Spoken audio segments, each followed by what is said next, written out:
Pinadali po ng Philippine Statistics Authority or PSA Region 1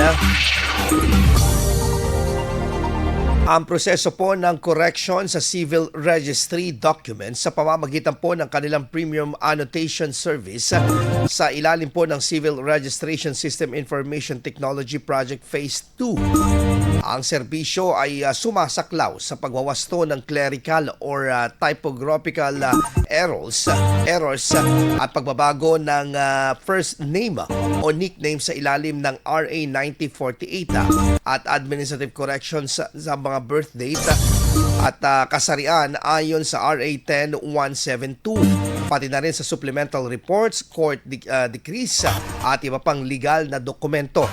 Sa Ilocos Region, bukas ang naturang serbisyo sa San Fernando City kung saan maaaring isumite ang aplikasyon at sumaybayan ng status online at makakatanggap ng annotated documents na nakaprint sa official security paper na valid ng lokal at international na paggamit.